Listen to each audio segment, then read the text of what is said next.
Olá pessoal, eu me chamo Presbítero Samuel e você está no nosso canal Na Luz das Escrituras Sagradas, onde nós estamos tirando lições bíblicas através do livro de Jonas para edificar e fortalecer a nossa fé. E nós iremos meditar sobre a tempestade que veio sobre a embarcação enquanto o profeta Jonas estava dormindo dentro daquele porão. Tem tempestades que vêm para nos colocar no centro da vontade de Deus. E o texto básico que nós iremos usar se encontra no capítulo 1, no verso de número 4, que diz o seguinte: Mas o Senhor mandou no mar um grande vento, e fez-se no mar uma grande tempestade, e o navio estava para quebrar-se.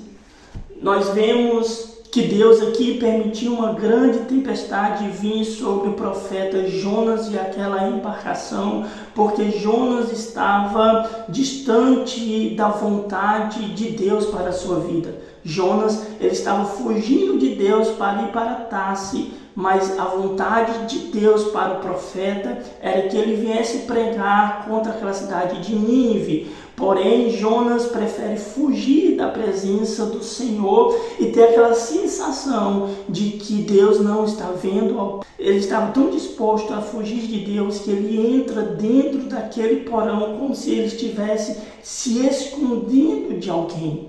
E ele começa a dormir em um sono profundo. E enquanto ele está dormindo, surge uma grande tempestade que causou medo naqueles marinheiros, ao ponto deles pegarem as coisas dentro do barco e jogar para fora para aliviar a embarcação, e também clamando aos seus deuses conforme a sua crença. Mas um marinheiro, ele entra naquele porão e vê o profeta Jonas dormindo em um sono profundo.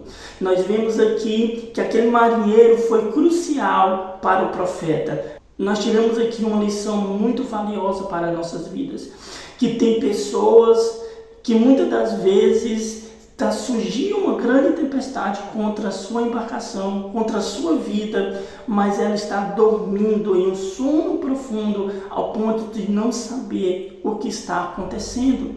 E aí Deus tem que levantar pessoas para despertar do sono da negligência.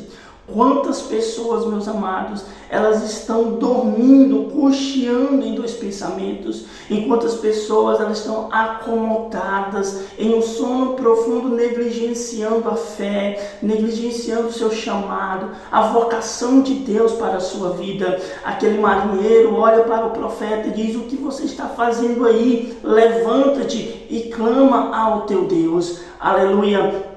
Muitas pessoas, elas estão tão acomodadas que elas não se importam em viver tempestade. Elas estão dormindo em um sono tão profundo que elas não se importam se elas estão passando por uma grande tempestade ao ponto do seu navio ter um naufrágio ou ela vir a padecer.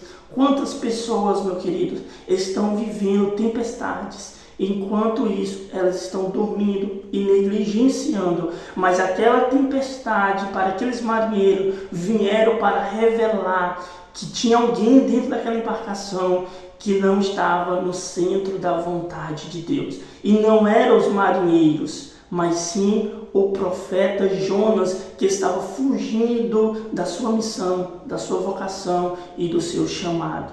Aquela tempestade veio para trazer à tona um dorminhoco que estava negligenciando e acomodado ao ponto de fugir da presença de Deus, de não querer cumprir com a vontade de Deus em sua vida, preferindo ser desobediente e se esconder de Deus. Porque tem algumas tempestades que vêm para revelar o que não está no centro da vontade de Deus em nossas vidas. Tem algumas circunstâncias, algumas adversidades que surgem na nossa vida, que é para a gente olhar para dentro de si e reconhecer que tem coisas nas nossas vidas que precisam ser tiradas para que nós possamos estar no centro da vontade de Deus.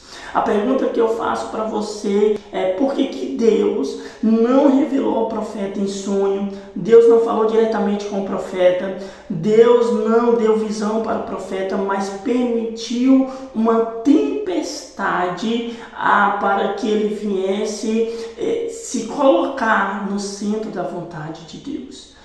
Porque Deus, ele poderia falar com o profeta de várias formas, mas Deus usa a tempestade. Deus usou aquela tempestade para trazer à tona o que estava escondido e acomodado, que era o profeta. Muitas vezes, meu querido, Deus vai usar as adversidades, as lutas para nos despertar dos nossos sonhos.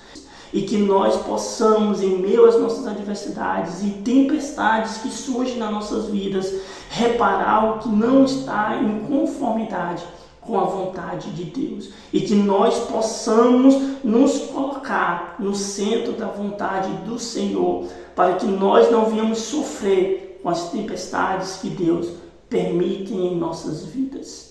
Amém? E que Deus abençoe a sua vida, em nome de Jesus.